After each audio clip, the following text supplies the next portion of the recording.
Hey everybody, what's going on? Back with a brand new video. Today we are diving into book 3 of the Dean Koontz series of Odd Thomas, and this one is called Brother Odd. Now in this one, we're leaving Pico Mundo, which is obviously the hometown of Odd Thomas. We are actually going all the way to California. He's actually trying to find himself and find some peace, and Odd Thomas goes to this California monastery named St. Bartholomew's. Now Odd Thomas has left Pico Mundo because, again, if you have followed the series and if you followed up to now, and if you read it, you understand that Odd Thomas has gone through a tragic part of his life. These past 2 novels I flew by because they're very easy to read and they're very short. When we go into book 3 of Brother Odd, we actually get to see a different side of Odd Thomas, which is really interesting. And again, he's meeting new allies. He's actually going to obviously run into new enemies. He's actually going to try to solve this mystery and, again, save someone in the end, like he always does. Now, while Odd Thomas is at the monastery, he is again seeing dead people. That is his gift, or curse if you want to say it. Again, Odd Thomas is not only seeing dead people, he's also seeing what are called, or what he calls, bodocs. And again, it's these like haunted spirits that go around where actually pain, suffering, or again a tragic event is about to occur to someone or something as it happens. So while he is staying at the monastery, again, he actually runs into a very interesting character. His name is Boo, and again, it is not a person, it is actually a ghost dog. It's really interesting because Dean Koontz is really into dogs. If you know about Dean Koontz, every picture pretty much you see right here on the back of it, he has his golden retrievers with him. So he always likes putting dogs into his stories, which I do like. It's very interesting. Again, dogs supposed to be man's best friend, if you want to say that. So in this story, Odd Thomas has Boo along his side with him, and Boo is actually a ghost or a spirit that can come as he please in and out. So he runs along with Odd Thomas in this journey to find and solve what is about to happen in the story. Now, like in Pico Mundo, only a few people know about Odd Thomas's gift. So there are a few characters at the monastery who know about his gift. Mother Superior, who is also known as Sister Angela, Abbot Bernard, and Brother Salvatore, who actually Odd Thomas calls him Brother Knuckles for a very interesting and funny reason.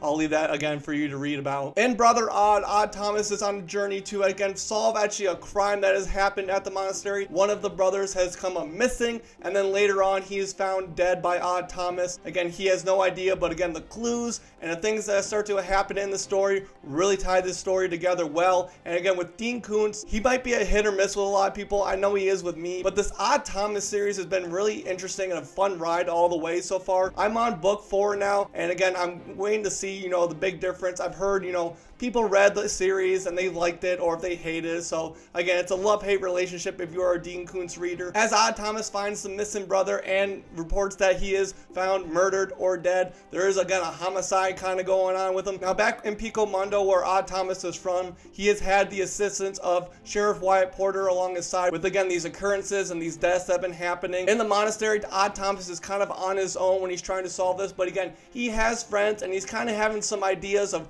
who may be a suspect and who he has kind of unfamiliar or uncomfortable feeling about. But as the story progresses, clues happen, Odd Thomas goes along, he's working with his allies, again the few I mentioned with Sister Angela and all the rest. Now he's trying to find out how this occurred and how this brother actually was murdered. Once we come to the end of the story, again, I'm not going to spoil it for you. Odd Thomas will find, the sanctity at this monastery when all this comes together at the end. And at the end, this is actually a very good lead into book 4, which I do like how Dean Koontz actually leads right into his next ones. He knows it's obviously a series, so he has a nice little cliffhanger at the end that leads right into the next book in the series, so I love that. But in book 3 of the Odd Thomas series, I actually give it 4 stars instead of 5. There are certain parts of the story that are just kind of, odd to me, no pun intended. But Dean Koontz uses this word, and this book was actually published, I believe, in 2006 or 2008. It's around that time period. Dean Koontz uses the hard R word, and if you don't know what the R word I'm talking about,